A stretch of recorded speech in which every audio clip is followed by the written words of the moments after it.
Good morning students, Maurya history classes में आप सभी का हार्दिक स्वागत और अभिनंदन।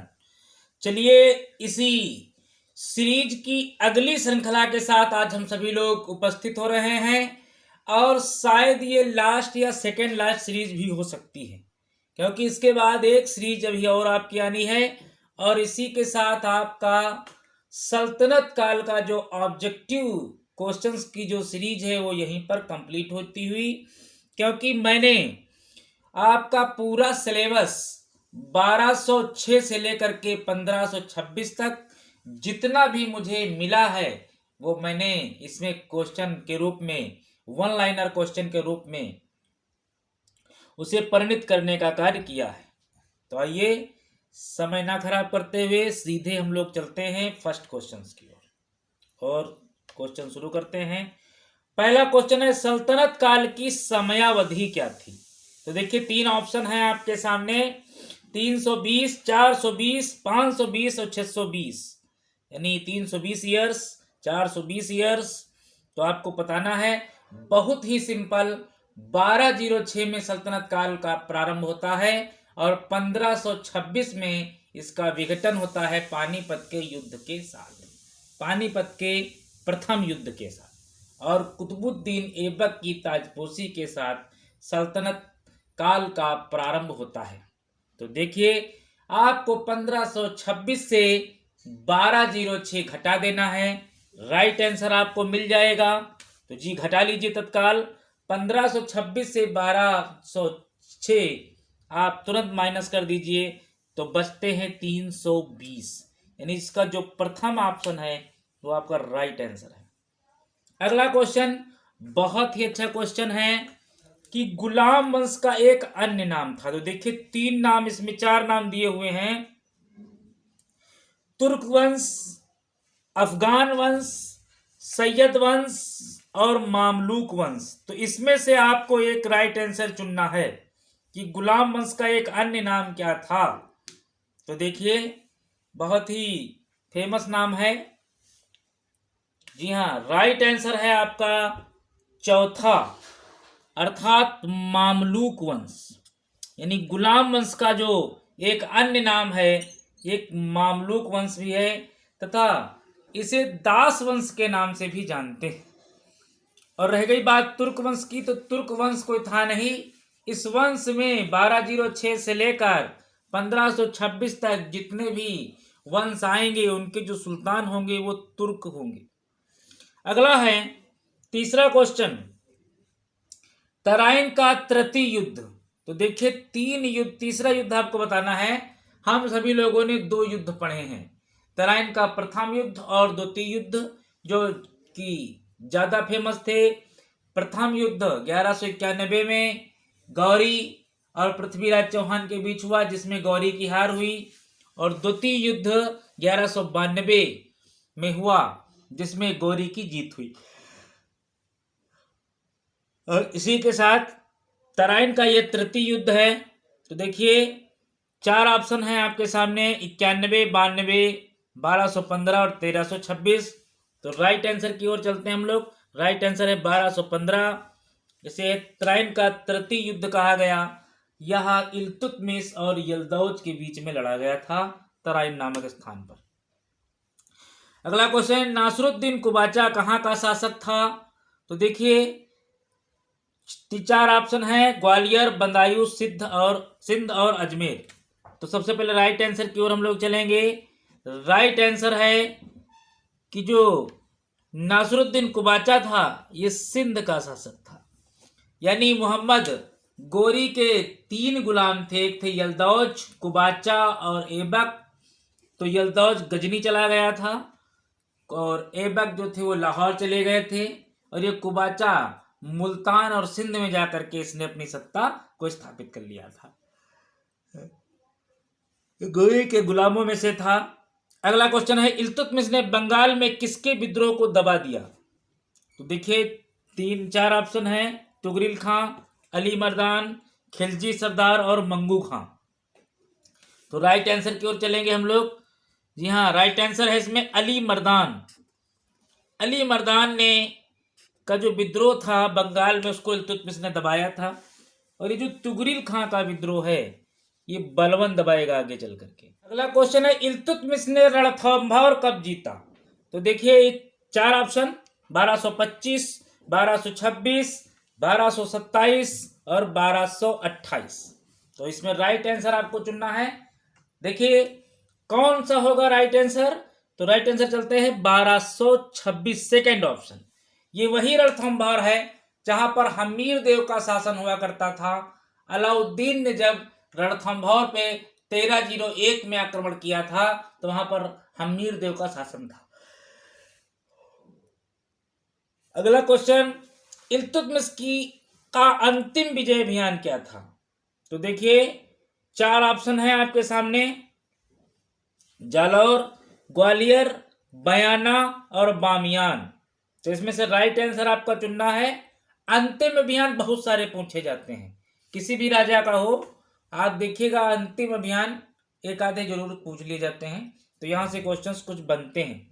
फिलहाल इल्तुतमिश का जो अंतिम अभियान था राइट आंसर है आपका चौथा, बामियान। इल्तुतमिश का जो अंतिम अभियान था ये बामियान अभियान था। अगला क्वेश्चन है, अगले क्वेश्चन की ओर हम लोग बढ़ते हैं। अगला क्वेश्चन है कि बलवन नाइब मामलिकात के पद पर किसके समय में पहुंचा? तो देखिए बलवन ने सत्ता प्राप्त करने के लिए बहुत ही लंबा सफर तय किया था और ये जो था इल्तुतमिश के समय पर, इसे इल्तुतमिश ने ही खरीदा था, ये इल्तुतमिश का गुलाम था। तो इल्तुतमिश के समय पर यह खसदार के पद पे था। इसके बाद ये अमीर हाजिब, फिर इसके बाद में अमीर आखुर, फिर इसके बाद में ये नाइब मामलिकात, फिर ये सुल्तान। तो बहुत ही लंबा सफर इसने तय किया और बहुत ही लंबा सफर इसने जब तय किया तो जब ये सुल्तान बना तो इसने कहा कि जो राजा का पद होता है ये दैवित्व पद होता है, इसलिए इसने राजत्व के सिद्धांत को प्रस्तुत किया और प्रस्तुत भी करेगा। इतने लंबे समय से संघर्ष करता हुआ चला आ रहा है। एक समय तो उसको लगा था कि मैं सुल्तान बन ही नहीं पाऊंगा, वो तो नासुर, इसकी किस्मत थी कि इसके दामाद नासिरुद्दीन महमूद की मृत्यु हो गई और ये सुल्तान बन गया। तो देखिए जो नाइब मामलिकात का पद होता है ये वजीर से बड़ा होता है और ये सुल्तान से थोड़ा सा कम होता है। तो देखिए बलवन जो था वो नाइब मामलिकात के पद पर नासिरुद्दीन महमूद ने अपने दामाद के समय पर पहुंचा था। अगला क्वेश्चन है कि बलवन के समय में गुप्तचरों को क्या कहा जाता था?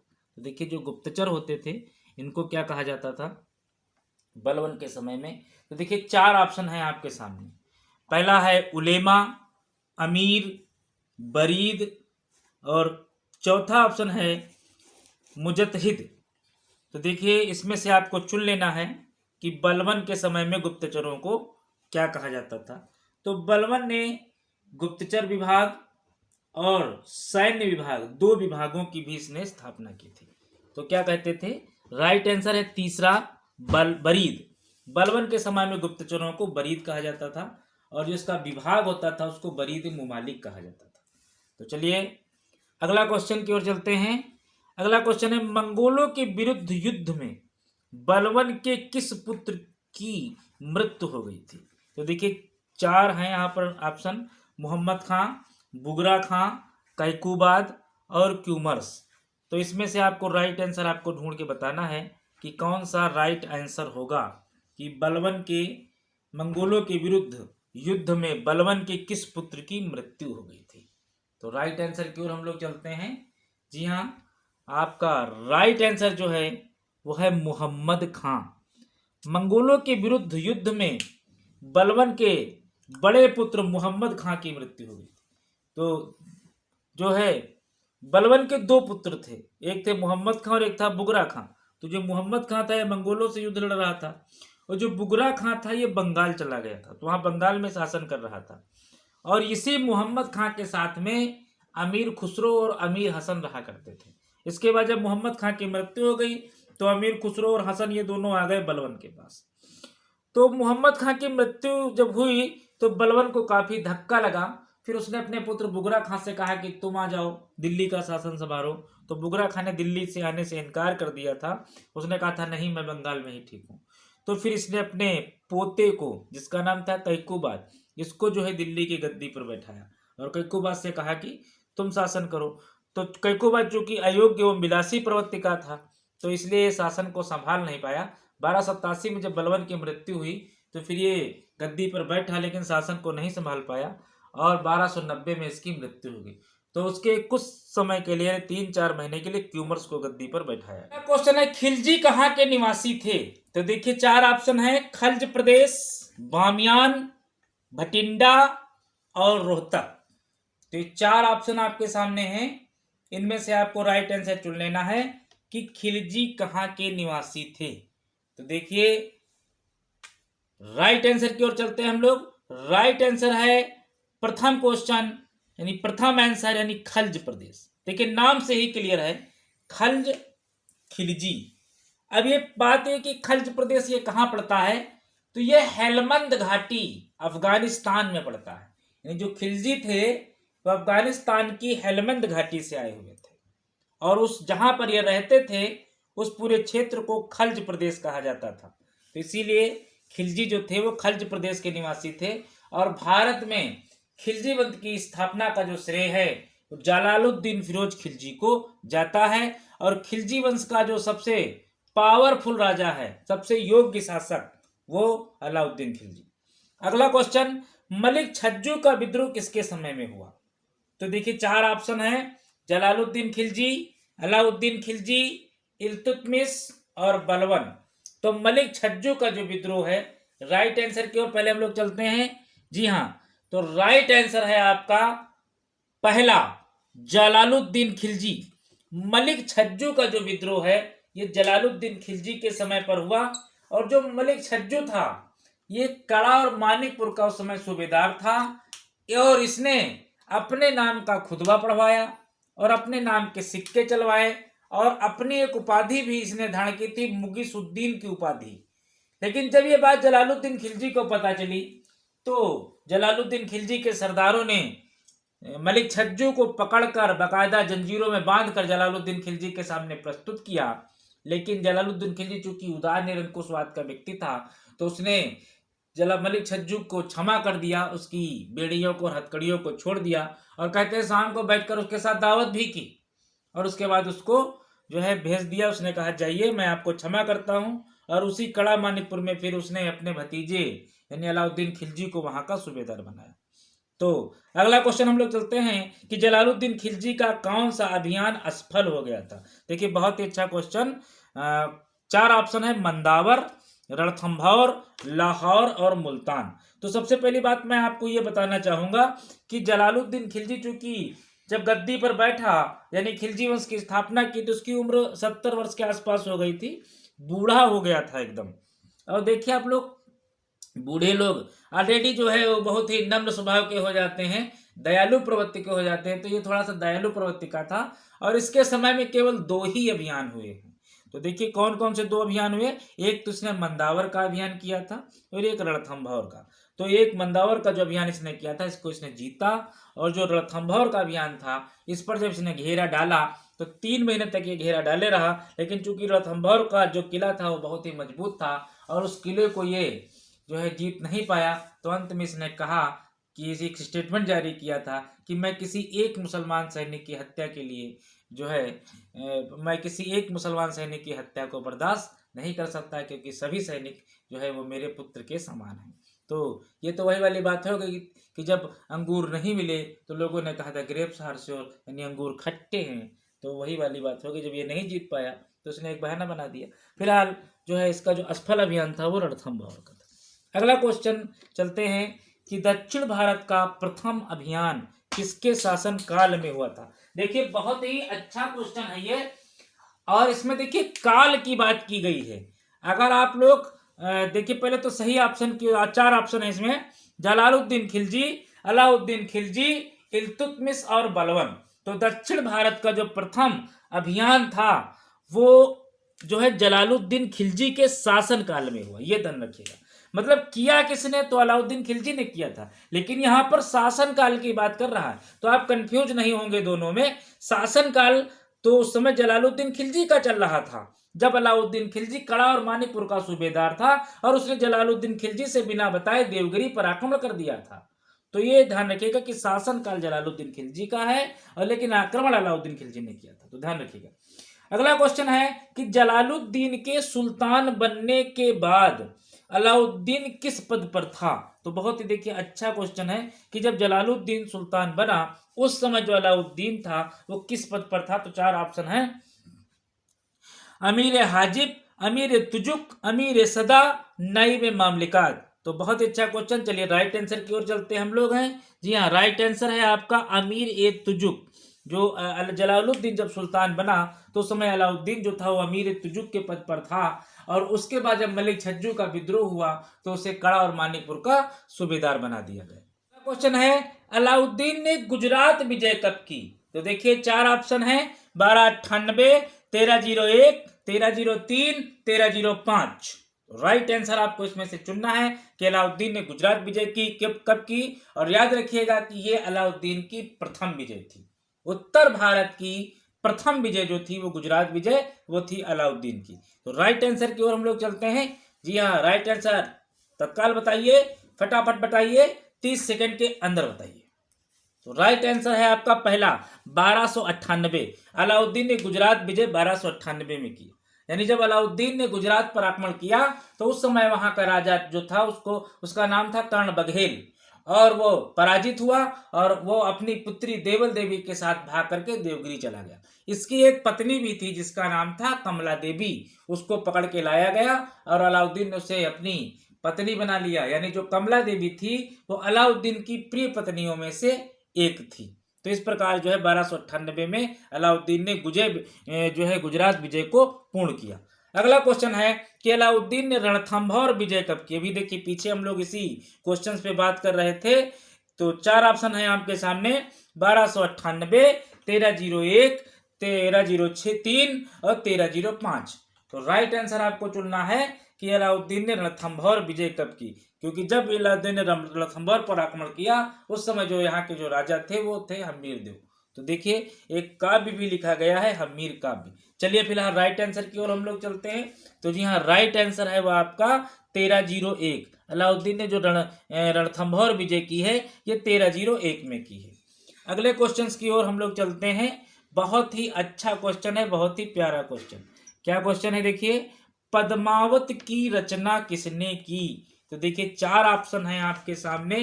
पहला है आपका अमीर खुसरो, दूसरा है मलिक मोहम्मद जायसी, तीसरा है चंद्रबरदाई और चौथा है आलखंड। तो इसमें से राइट आंसर आपको चुनना है। ये पुस्तक काफी फेमस थी तो इसके बारे में आइए हम लोग देखें कि राइट आंसर के लोग हम लोग पहले चल लेते हैं, ढूंढ लेते हैं कि इसकी रचना किसने की है। तो राइट आंसर है सेकंड, मलिक मोहम्मद जायसी।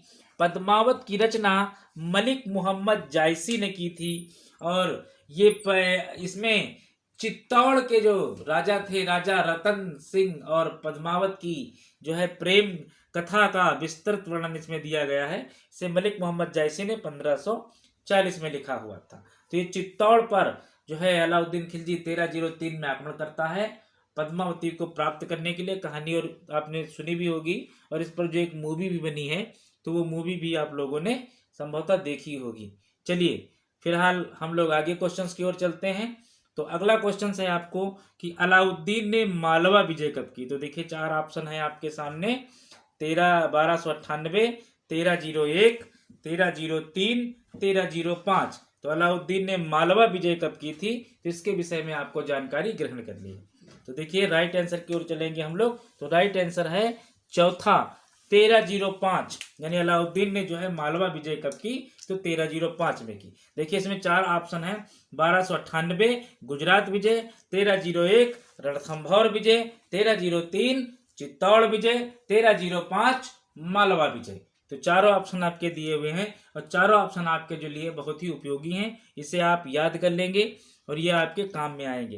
तो 1298 फिर से देख लीजिए गुजरात, 1301 रणथंभौर, 1303 चित्तौड़ और 1305 मालवा। तो चारों जो है ये उत्तर भारत की विजय थी। इसको अलाउद्दीन खिलजी ने स्वयं किया था। यानी जो उत्तर भारत की विजयों का श्रेय है वो स्वयं अलाउद्दीन खिलजी को जाता है। अगला क्वेश्चन देखिए, अलाउद्दीन खिलजी ने चित्तौड़ का नाम बदलकर क्या रखा था।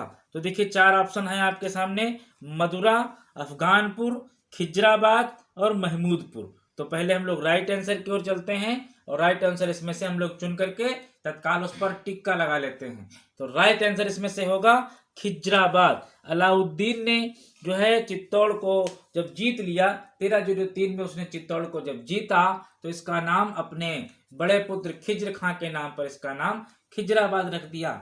और उसके बाद में अलाउद्दीन खिलजी ने जो कर्ण बघेल की पुत्री थी देवल देवी, उससे जो है खिज्र खां की शादी करवा दी थी और इसके बाद उसको जो है चित्तौड़ दे दिया, कहा कि जाओ वहां पर शासन करो, राज्य करो। तो इस प्रकार जो है खिजराबाद चित्तौड़ का नाम हो गया था। क्वेश्चन, अलाउद्दीन के सेनापति मलिक काफूर ने देवगिरी कब जीता? तो देखिए 4 ऑप्शन है, 1307, 1309, 1310, 1311। तो इसमें से आपको राइट आंसर चुन लेना है कि अलाउद्दीन के सेनापति मलिक काफूर ने देवगिरी कब जीता। तो देखिए सबसे पहले हम लोग राइट आंसर की ओर चलते हैं जी। राइट आंसर है आपका 1307। अलाउद्दीन के सेनापति मलिक काफूर ने देवगिरी 1307 में जीता था। पहली बार देवगिरी अलाउद्दीन ने 1296 में जीता। उस समय यहाँ के जो राजा थे वो यादव वंशी राजा राजा रामचंद्र देव थे। और उस समय जो था अलाउद्दीन खिलजी और राजा रामचंद्र देव के बीच में एक पैक्ट तय हुआ था जिसमें उन्होंने नगद धन ले लिया था और वहां पर एक क्षेत्र पड़ता था एलिचपुर। तो एलिचपुर की जो वार्षिक कर देने का जो है दोनों के बीच में निर्णय हुआ, लेकिन बाद में राजा रामचंद्र देव ने एलिचपुर का वार्षिक कर अलाउद्दीन खिलजी को देना बंद कर दिया, जिसके एवज में अलाउद्दीन खिलजी ने 1307 में मलिक काफूर को भेजा कि जाओ और जो है राजा रामचंद्र देव से वार्षिक कर लो। तो जो है अलाउद्दीन मलिक काफूर जाता है और राजा रामचंद्र देव को हराता है और उनको बंदी बना करके दिल्ली लेकर आता है। लेकिन बाद में अलाउद्दीन खिलजी राजा रामचंद्र देव को जो है अपना मित्र बना लेता है और उन्हें राय रायन की उपाधि भी देता है। अगला क्वेश्चन है, देखिए फिर वही आ गया, राय रायन का अर्थ क्या होता है? बहुत ही अच्छा क्वेश्चन। सबसे पहले मैं आप लोगों को बता दूं कि जब आप पेपर दे रहे होंगे तो देखिए पेपर हॉल का जो प्रेशर होता है वो थोड़ा अलग टाइप का होता है। तो सबसे पहली बात है कि वहां पर किसी भी टाइप का प्रेशर नहीं लेना है, आपको बिल्कुल फ्री माइंड से आपको जाना है और सबसे पहले आपको पेपर उठाना है और आपको उन क्वेश्चंस में टिक लगा लेना है जो आपको आते हैं। जो आते हैं उनमें आप टिक लगा लीजिए और पहले आप उन्हें करिए, उसके बाद में वे वाले क्वेश्चंस करिए जो आपको डाउट हैं और अंत में वे क्वेश्चन करिए जो आपको बिल्कुल भी नहीं आते। लेकिन क्वेश्चन एक भी आपको छोड़ना नहीं है, क्योंकि जब तक माइनस मार्किंग नहीं है तब तक आपको कोई भी क्वेश्चन छोड़ना नहीं है। चलिए अगला क्वेश्चन है कि राय रायन का अर्थ क्या होता है? तो सीधे आंसर पे चलते हैं। राइट आंसर है सरदारों का सरदार। राय रायन का अर्थ होता है सरदारों का सरदार। अगला क्वेश्चन देखिए, मलिक काफूर का एक अन्य उपनाम इसमें देखिए पूछा गया है। तो 4 ऑप्शन इसमें दिए हुए हैं, दौलत खां, अली मर्दान और हजार दिनारी और सलावत जंग। तो इसमें से आपको एक राइट आंसर चुन लेना है कि कौन सा राइट आंसर है। तो देखिए मलिक काफूर का जो एक अन्य नाम है वो हजार दिनारी है। तीसरा ऑप्शन इसका सही हो जाएगा, क्योंकि मलिक काफूर को नुसरत खां ने गुजरात विजय के अभियान के दौरान खरीदा था, 1000 दिनार में खरीदा था, इसीलिए इसका नाम 1000 दिनारी पड़ गया। ये एक हिजड़ा भी था और दक्षिण की समस्त विजयों को जीतने का जो श्रेय है वो मलिक काफूर को ही जाता है। अगला क्वेश्चन है कि मलिक काफूर ने वारंगल कब जीता? तो देखिए फिर से वही 4 ऑप्शन है, 1307, 1309, 1310 और 1311। तो मलिक काफूर ने वारंगल जो है, सीधे राइट आंसर की ओर चलते हैं। राइट आंसर है 1309। मलिक काफूर ने जो वारंगल है वो 1309 में जीता। वारंगल मतलब तेलंगाना, यानी तेलंगाना को जीता था। उस समय यहाँ के जो राजा थे वो राजा रुद्र प्रताप देव थे और जब मलिक काफूर ने इनको हराया, जब राजा रुद्र प्रताप देव को लगा कि मैं हार जाऊंगा, तो उन्होंने एक सोने की मूर्ति बनवाकर उसमें जो है जंजीर डलवा करके मलिक काफूर के सम्मुख प्रस्तुत की। अर्थात इसका अर्थ था कि मैंने आपकी अधीनता स्वीकार कर ली है। और इसके बाद राजा रुद्र प्रताप देव ने गोलकुंडा के खान से निकला हुआ कोहिनूर हीरा भी मलिक काफूर को जो है भेंट में दिया। अगला क्वेश्चन है कि मलिक काफूर ने होयसल कब जीता?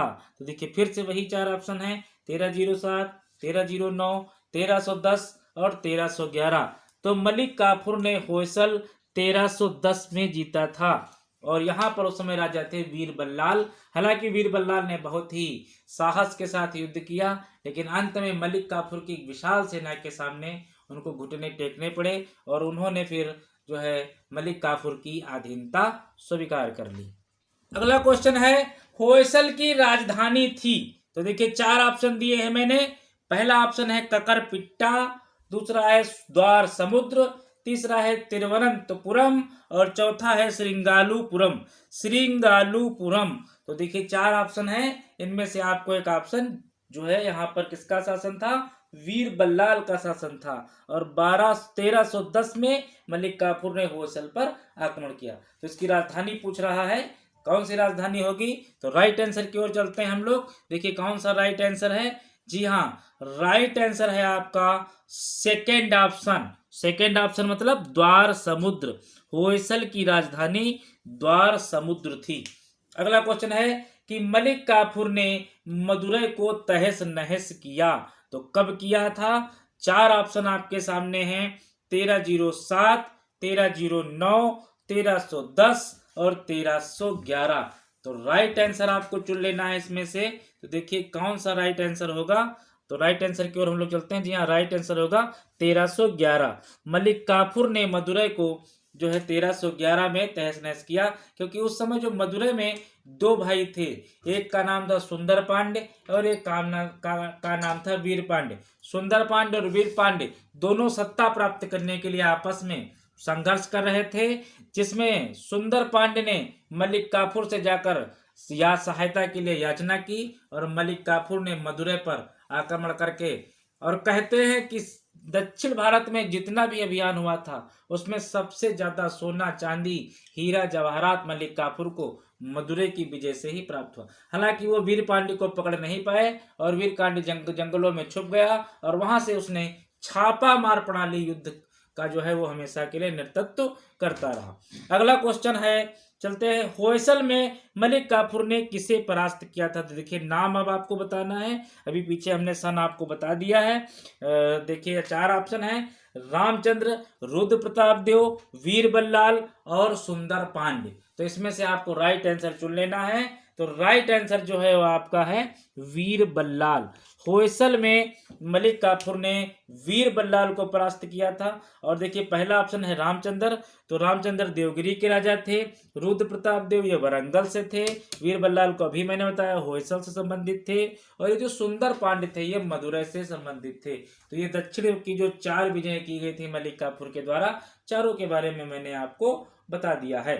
अगला क्वेश्चन चलते हैं हम लोग, मलिक काफूर ने देवगिरी में किस शासक को हराया? तो देखिए फिर वही से क्वेश्चन है कि पहला है रामचंद्र, रुद्र प्रताप देव, वीर बल्लाल और सुंदर पांडे। तो इसमें से आपको जो है राइट आंसर चुनना है। सबसे पहले तो यही आपको जान लेना है कि जो देवगिरी था, देवगिरी ये पड़ता कहाँ है?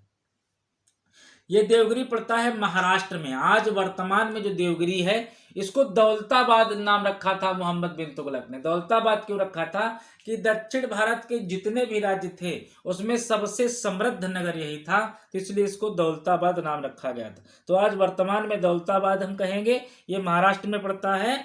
फिलहाल यहाँ पर किसका शासन था? तो देखिए राइट आंसर आपको चुनना है। राइट आंसर है रामचंद्र। देवगिरी में राजा रामचंद्र जो थे इनका शासन था। ये यादव वंशी राजा थे और 1307 में मलिक काफूर ने इनको हरा करके अलाउद्दीन खिलजी के सामने प्रस्तुत किया, जहां पर अलाउद्दीन खिलजी ने इनसे मित्रता कर ली, उन्हें राय रायन की उपाधि भी दी और बाद में राजा रामचंद्र देव ने मलिक काफूर को उसके दक्षिण के अभियानों में बहुत ही सहायता पहुंचाने का कार्य भी किया। चलिए, और अगला क्वेश्चन है कि मदुरै के किस शासक ने मलिक काफूर से सहायता मांगी। देखिए बहुत अच्छा क्वेश्चन, 4 ऑप्शन है आपके सामने, वीर पांड्य, सुंदर पांड्य, वीर बल्लाल और रुद्र प्रताप देव। तो इसमें से किसने सहायता मांगी थी? तो ये आपको देखिए अभी मैंने आपको बताया कि वहां पर 2 लोग थे, वीर पांड्य और सुंदर पांड्य। सत्ता के लिए इन दोनों के बीच में आपस में संघर्ष हो रहा था, जिसमें वीर पांड्य वहां के राजा बने और सुंदर पांड्य जो है हार गया। जब सुंदर पांड्य हार गया तो उसने मलिक काफूर से अपनी सहायता के लिए क्षमा याचना की, जिसका मलिक काफूर ने लाभ उठाते हुए मदुरै पर आक्रमण कर दिया। चूंकि जो है मलिक काफूर की सेना विशाल थी, जिसका सामना वीर पांड्य नहीं कर पाए और वो जंगल की ओर चले गए और वहां से उन्होंने सदैव छापामार प्रणाली के द्वारा जो है नेतृत्व किया। और इधर मलिक काफूर ने मदुरै को बिल्कुल तहस नहस कर दिया, लूट लिया।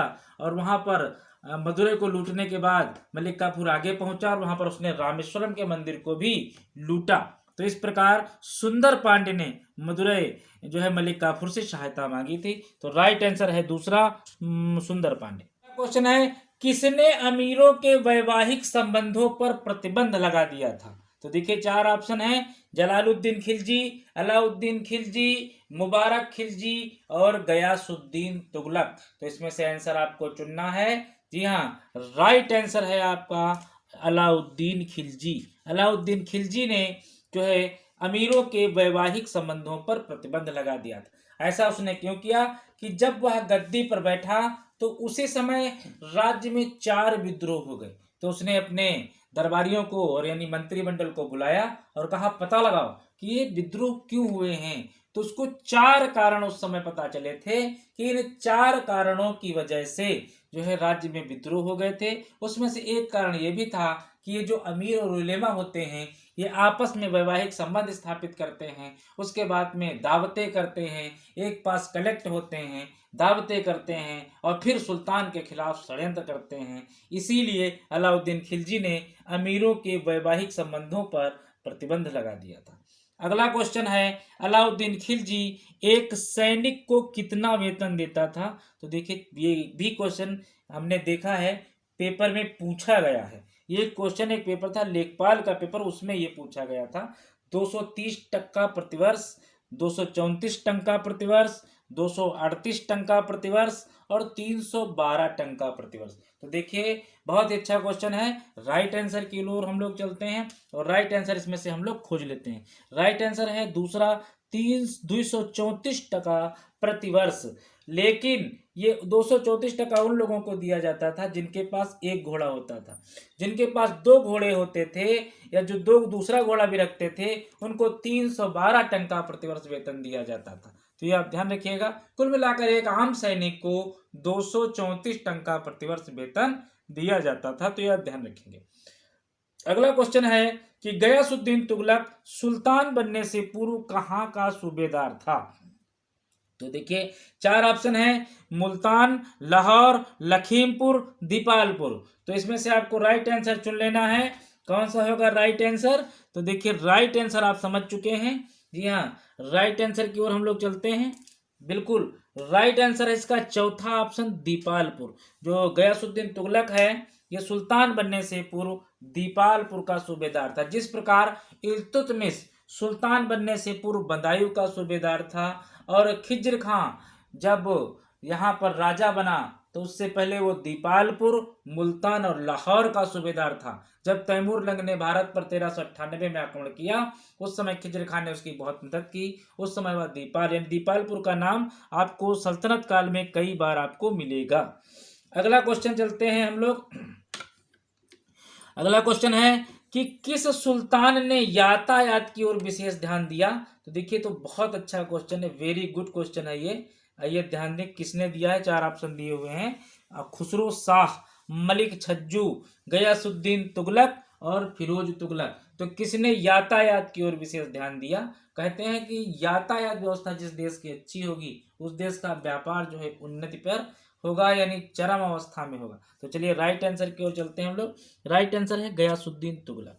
उसमें यातायात की ओर जो है सल्तनत काल में सबसे ज़्यादा अगर किसी ने ध्यान दिया है तो गयासुद्दीन तुगलक ने दिया। गयासुद्दीन तुगलक वंश का संस्थापक था। गयासुद्दीन ने को प्रथम नहर व प्रथम कुआं बनाने का श्रेय भी दिया जाता है। गयासुद्दीन तुगलक ने डाक चौकियों की स्थापना की थी जो हर 3/4 मील पर स्थापित होती थी। गयासुद्दीन तुगलक ने कर में बढ़ोतरी 1/10 या 1/11 से ज़्यादा न करने का निश्चय किया। गयासुद्दीन तुगलक ने तुगलकाबाद नगर की स्थापना की। यह नगर एक पहाड़ी पर स्थित था। इसी पहाड़ी में एक द्वार था जिसको 56 कोट का द्वार कहा जाता था। यहीं पर इसका मकबरा भी बना हुआ है। चलिए कुल मिलाकर आगे बढ़ते हैं। किस सुल्तान ने हो गया गयासुद्दीन ने कर में कितने प्रतिशत से अधिक कर न बढ़ाने का निश्चय किया। देखिए वही क्वेश्चन अभी मैंने आपको पीछे बताया है कि देखिए 4 ऑप्शन दिए हुए हैं इसमें 1/10, 1/20, 1/30, 1/40। तो इसमें से आपको चुन लेना है एक, यानी कर ना बढ़ाने का निश्चय। इसने इसका मतलब यह है कि इसने कहा था कि जितना कर लिया जाता है उसमें अब आप वृद्धि, इससे ज्यादा वृद्धि नहीं कर सकते। यहाँ पर वृद्धि की बात हो रही इसलिए आप कंफ्यूज ना होंगे, ठीक है।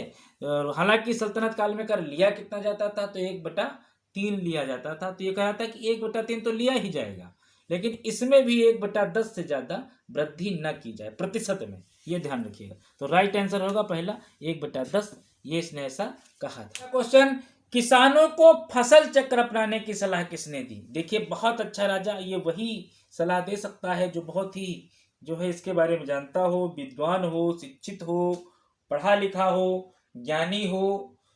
तो चलिए देखिए 4 ऑप्शन है इसमें, गयासुद्दीन तुगलक, मोहम्मद बिन तुगलक, फिरोज तुगलक और नासिरुद्दीन महमूद। तो ऐसे इसमें कौन सा राजा था। तो चलिए राइट आंसर की ओर हम लोग चलते हैं जी। राइट आंसर है इसका सेकेंड ऑप्शन, यानी मोहम्मद बिन तुगलक। किसानों को फसल चक्र अपनाने की सलाह मोहम्मद बिन तुगलक ने दी थी और इसके लिए इसने बाकायदा एक 60 वर्ग मील का क्षेत्र चुना था और उसमें फसल चक्र के द्वारा इसने पहली बार फसल चक्र इसमें जो है इसने करके दिखाया था, नहीं प्रयोग करके दिखाया था। तो ये पहली बार सलाह जो है मोहम्मद बिन तुगलक के द्वारा दी गई किसानों को। बाद में किसानों ने हालांकि इस पे अमल नहीं किया और ये योजना बाद में असफल हो गई, वो तो बाद की बात है। अगला क्वेश्चन है कि अदली दुकनी सुल्तानी, अदली दुकनी सुल्तानी नामक सिक्के जो है ये किसने चालू किए थे। तो देखिए 4 ऑप्शन है आपके सामने, गयासुद्दीन तुगलक, मोहम्मद बिन तुगलक, फिरोज तुगलक और नासिरुद्दीन महमूद। तो देखिए राइट आंसर इसमें से आपको चुन लेना है, कौन सा राइट आंसर है। तो देखिए राइट आंसर फिर है मोहम्मद बिन तुगलक। मोहम्मद बिन तुगलक ने जो है अदली दुकनी सुल्तानी जो है ये इन्होंने सिक्के चलाए थे। चलिए अगला क्वेश्चन हम लोग देखते हैं। अगला क्वेश्चन है, किसने सिक्कों पर अल सुल्तान जिल्ली अल्लाह लिखवाया था। देखिए सिक्कों पर इसको लिखवा दिया था, इसका जनता पर, वहाँ की जो जनता थी उस पर एक अलग प्रकार का इम्पैक्ट डालने के लिए, एक अलग प्रकार का इम्प्रेशन पड़ेगा कि वो उसको लगेगा कि जनता को कि जो सुल्तान है वो जो है अल्लाह को मानता है, दिल से मानता है। तो ये उसने लिखवाया था। तो राइट आंसर देखिए 4 ऑप्शन दिए हुए हैं, गयासुद्दीन तुगलक, मोहम्मद बिन तुगलक, फिरोज तुगलक और बलवन। तो देखिए किसने ये शुरू किया था। तो देखिए राइट आंसर है इसका मोहम्मद बिन तुगलक। मोहम्मद बिन तुगलक ने अपने सिक्कों पर अल सुल्तान जिल्ली अल्लाह लिखवाया था और इसने इसके लिए बाकायदा मिस्र के खलीफा से अनुमति प्राप्त की थी। वहाँ के एक खलीफा थे अल मुस्तकीफी और उनको इसने बुलवाया और बाकायदा उनका पैर जो था अपने सर के ऊपर भी रखवाया था इसने। अगला क्वेश्चन है, खुरासान विजय अभियान की योजना किसने बनाई थी। तो 4 ऑप्शन है, गयासुद्दीन तुगलक, मोहम्मद बिन तुगलक, फिरोज तुगलक और जलालुद्दीन खिलजी। तो खुरासान विजय अभियान की जो योजना थी, आप देखिए किस कौन बना रहा है यहाँ पर। राइट आंसर की ओर चलते हैं हम लोग। जी हाँ, राइट आंसर है मोहम्मद बिन तुगलक। खुरासान विजय अभियान की जो योजना थी यह मोहम्मद बिन तुगलक ने बनाई थी, लेकिन इसके लिए इसने क्या किया था, सैनिकों को 1 वर्ष का अग्रिम वेतन भी दे दिया था और अस्त्र शस्त्र भी इसने कलेक्ट करवाए। लेकिन उस समय क्या हुआ कि खुरासान में, हालांकि उस समय जो है सर्दी स्टार्ट हो गई थी और खुरासान को पार करने के लिए बर्फीले रास्तों से होकर गुजरना था। लेकिन उस समय वहाँ कुछ समय के बाद वहाँ पर जो है सरकार बदल गई, यानी वहाँ पर दूसरे सुल्तान आ गए और परिस्थितियों वश मोहम्मद बिन तुगलक को यह योजना त्यागनी पड़ी। इसलिए इसकी जो यह योजना थी ये असफल हो गई। कुल मिलाकर इसने जितनी भी योजनाएं चलाई थी वो सारी असफल हो गई थी, तो ये योजना भी उसकी असफल हो गई थी। अगला क्वेश्चन देखेंगे, फिरोज शाह तुगलक का राज्यारोहण कब हुआ? तो देखिए इसके विषय में आपको चार ऑप्शन दिए हुए हैं। 20 मार्च 1351, अगला है 21 मार्च 1351, 22 मार्च 1351, 23 मार्च 1351। तो राइट आंसर की ओर हम लोग चलते हैं जी। राइट आंसर इसमें से है आपका, देखिए कौन सा है, पहला, दूसरा, तीसरा, चौथा। तो देखिए राइट आंसर मेरे हिसाब से 23 मार्च 1351। क्यों 23 मार्च होगा? तो इसमें आप सबसे पहले ये जान लीजिए कि जो मोहम्मद बिन तुगलक था इसकी मृत्यु थट्टा में हुई थी। यानी थट्टा में उस समय एक तागी था जो गुजरात में उसने विद्रोह कर दिया था। तो मोहम्मद बिन तुगलक जो है उसके विद्रोह को दबाने के लिए गुजरात गया, लेकिन वहां से तागी जो था वो सिंध की ओर भागा। तो मोहम्मद बिन तुगलक ने तागी का पीछा करने के लिए सिंध की ओर रुख किया और वहीं पर थट्टा के निकट जो है मोहम्मद बिन तुगलक की मृत्यु हो गई। 20 मार्च 1351 की उसकी मृत्यु हो गई। और वहीं पर सरदार और उलेमाओं ने, चूंकि मोहम्मद बिन तुगलक के कोई पुत्र नहीं थे, इसलिए सरदारों और उलेमाओं ने उसके जो चचेरे भाई थे, यानी गयासुद्दीन तुगलक के भाई रज्जब का पुत्र था ये फिरोज शाह तुगलक, तो इसको जो है वहां पर इन्होंने सुल्तान घोषित कर दिया। इस प्रकार 23 मार्च 1351 को फिरोज शाह तुगलक का राज्यारोहण हो गया और वो दिल्ली की गद्दी पर बैठा। देखिए अगला क्वेश्चन है 41, जगन्नाथपुरी के मंदिर को किसने तहस नहस कर दिया? तो देखिए पहला ऑप्शन है फिरोज शाह तुगलक, मोहम्मद बिन तुगलक, बलवन और इल्तुतमिश। अब आप लोग सोच रहे होंगे कि हमने इस तरीके से क्यों लिख दिया। एक्चुअली बात यह है कि जो है पेज खत्म हो गया था, लास्ट पेज है, तो हमने सोचा चलो इसी पेज में इसको निपटा देते हैं। तो इसमें कोई ऐसी बात नहीं है, आप लोग समझ लीजिएगा, थोड़ा सा छोटा हो गया है तो इसकी कोई बात नहीं है। आपको क्वेश्चन भी दिख रहा है और देखिए ऑप्शन भी आपको दिख रहे हैं, तो इसमें कोई ऐसी वैसी बात नहीं है। चलिए आप लोग क्वेश्चन पे फोकस कीजिए, क्योंकि इस समय पेपर आने वाले हैं, तो ध्यान रखिएगा कि अंत भला तो सब भला। इसमें अंतिम समय चल रहा है और ये दिन जो है आपके पेपर की यानी परीक्षा की दृष्टि से बहुत ही गोल्डन डेज हैं, महत्वपूर्ण डेज हैं। तो सारे काम छोड़ करके इस समय आप अपना पूरा फोकस जो है अपने सिलेबस पे लगाइए, अपनी परीक्षा पे लगाइए, क्योंकि आगे कंपटीशन इतना जबरदस्त होने वाला है कि पॉइंट्स में लोग बाहर हो रहे हैं। तो ये आपको विशेष ध्यान देना है कि जो है इसमें अपने सिलेबस पर। तो चलिए क्वेश्चंस की ओर चलते हैं और फटाफट क्वेश्चंस को हल कर लेते हैं। जी हाँ, पहला क्वेश्चन है कि जगन्नाथपुरी के मंदिर को किसने तहस नहस कर दिया?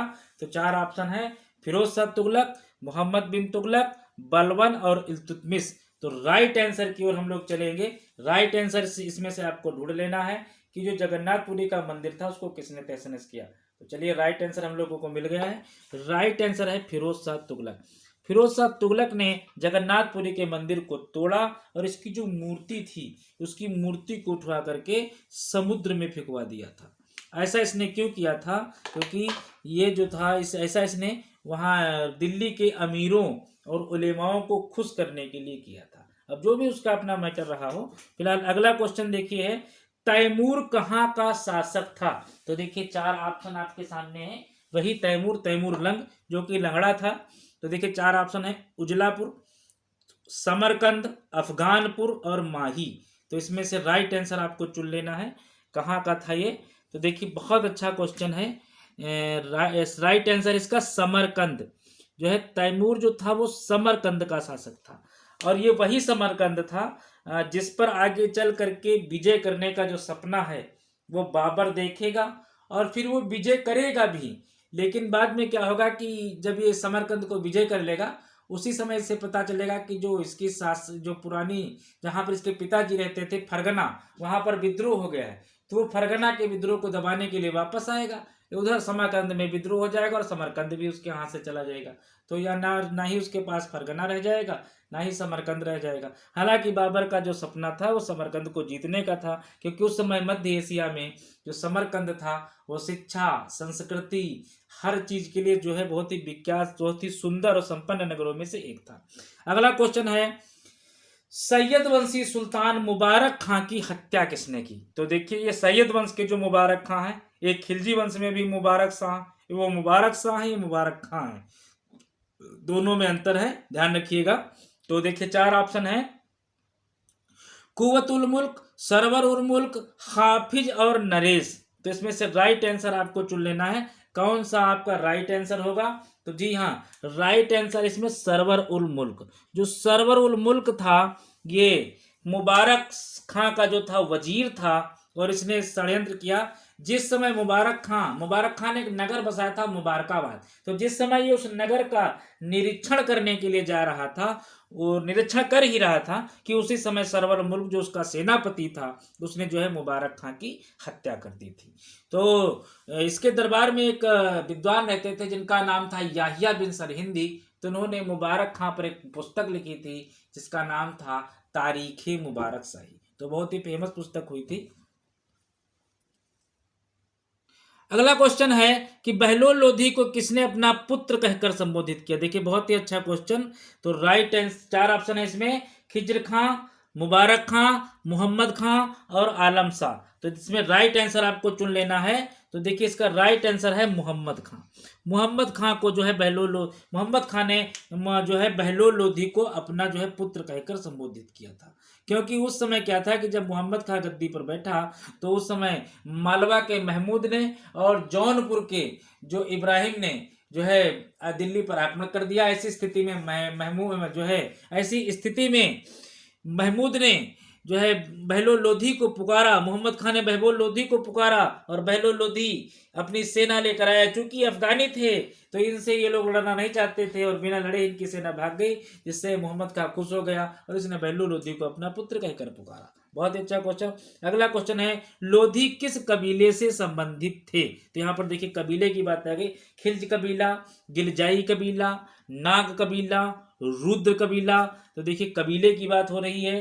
तो राइट आंसर हम लोग चलेंगे, राइट आंसर है गिलजाई कबीला। जो लोधी लोग थे ये गिलजाई कबीले के से आए थे। ये भी अफगानिस्तान से ही आए थे, लेकिन ये वहां पे जहाँ पे रहते थे वो उसको गिलजाई कबीला कहते थे, और खिलजी जहाँ पर रहते थे उसको खिल्ज कबीला कहते थे। तो खिल्ज कबीले से आए थे, लोधी जो थे वो गिलजाई कबीले से आए थे।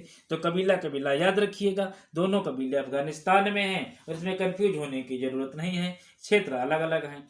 अगला क्वेश्चन है, बहलोल लोधी का अंतिम अभियान। देखिए बहुत अच्छा अभियान है बहलोल लोधी का। तो 4 ऑप्शन दिए हुए हैं, ग्वालियर, बामियान, बदायूं, जौनपुर। तो इसमें से आपको एक अभियान छांट लेना है। तो जी हाँ, हमने छांट लिया। पहला अभियान है ग्वालियर। बहलोल लोधी का जो अंतिम अभियान था ग्वालियर अभियान था। इस अभियान पे जब बहलोल लोधी गया हुआ था तो उसको लू लग गया था और लू लगने से इसकी जो है मृत्यु हो गई थी। इसके बाद में अगला क्वेश्चन है, बाबर ने पानीपत के प्रथम युद्ध में किस पद्धति का प्रयोग किया? तो 4 पद्धति देखिए हमने यहाँ पर लिखी है। पहली है गोलदार पद्धति, तुगलमा पद्धति, विनय पद्धति, रास पद्धति। तो देखिए राइट आंसर की ओर हम लोग चलेंगे। राइट आंसर इसमें दी है तुगलमा पद्धति। ये कैसी पद्धति होती थी? इस पद्धति में क्या होता था कि जो है 2 तोपें रखी जाती थी और उनके बीच में सैनिकों को सजाया जाता था, तो इसको कहते थे तुगलमा पद्धति। तो ये पद्धति पहली बार जो है बाबर ने जो है पानीपत के युद्ध में प्रयोग की थी। इसीलिए उसकी छोटी सी 12,000 की विशाल सेना ने अब्दुल इब्राहिम लोधी की एक बहुत बड़ी विशाल सेना को रणभूमि में हरा दिया था, और यह युद्ध आधे दिन के अंतर पे ही इस युद्ध का जो है डिसीजन आ गया था। अगला क्वेश्चन देखिए, पानीपत के प्रथम युद्ध में बाबर की कुल सेना कितनी थी? देखिए बहुत अच्छा क्वेश्चन। हमने बताया कम सेना थी।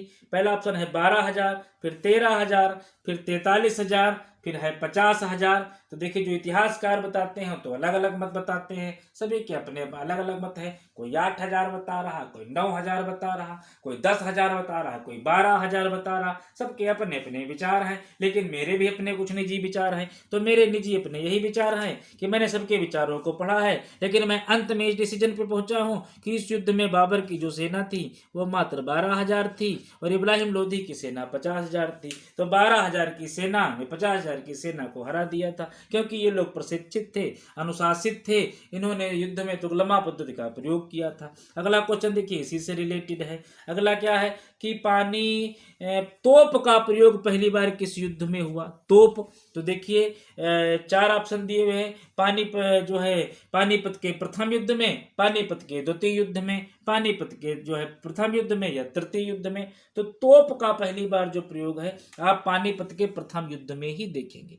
तोप का जो पहला प्रयोग है वो देखिए, तोप का प्रयोग अलग है और बारूद का प्रयोग अलग है, तो दोनों को आप अलग अलग रखेंगे। अब आप कहेंगे गोला जो होता है तोप में, उसमें भी बारूद होता है, तो बारूद एक अलग चीज है, तोप एक अलग चीज है। तो तोप का अगर प्रयोग पूछे तो पानीपत के प्रथम युद्ध के साथ में जाएंगे आप। अगला क्वेश्चन देखिए, और इस सीरीज का अंतिम क्वेश्चन कि सिकंदर लोधी था। तो देखिए 4 ऑप्शन है, धर्मनिरपेक्ष, धर्म सहिष्णु, कट्टर मुसलमान और हिंदू। तो देखिए 4 ऑप्शन है, इसमें से राइट आंसर आपको चुन लेना है। राइट आंसर है कट्टर मुसलमान। जो सिकंदर लोधी था ये कट्टर मुसलमान था, इसीलिए इसे औरंगजेब का अग्रगामी भी कहा जाता था, क्योंकि ये बहुत ही कट्टर था। अब समझिए जो है 4 ऑप्शन देखिए इसमें आपके सामने दिए ही हैं, और इसकी जो माँ थी वो जो हिंदू थी, और इसको बताइए पूरे जीवन इसी बात को लेकर डिस्टर्ब रहा कि मैं हिंदू हूँ या मुस्लिम, और ये अपने आप को हमेशा चूंकि इसकी माँ हिंदू थी, और ये जो है इसने अपने आप को सदैव अमीरों और उलेमाओं के सामने अपने आप को कट्टर साबित करने के लिए जो भी संभव प्रयत्न हो सकते थे इसने प्रयत्न किया। तो ये बहलोल लोधी, सिकंदर लोधी की बात हो गई, और इसी के साथ ये सीरीज आपकी यहीं पर खत्म होती है। देखता हूं मैं कि अगली सीरीज मुझे बनानी है या नहीं, इसमें अभी विवादास्पद प्रश्न है, क्योंकि लगभग प्रश्न हमने आपके जो है बना के रख दिया है। जो कुछ क्वेश्चंस आपके बचे होंगे वो निश्चित ही कल तक उसको कंप्लीट कर दिया जाएगा, और इसी के साथ सीरीज आपकी खत्म होती हुई। वीडियो कैसी लगी तो कमेंट बॉक्स में जरूर लिखें। वीडियो को लाइक और शेयर अवश्य किया करें, और मेहनत से तैयारी करें, सफलता आपके कदम चूमेगी, ऐसी मेरी शुभकामनाएं हैं। इन्हीं शुभकामनाओं के साथ जय हिंद, भारत माता की जय।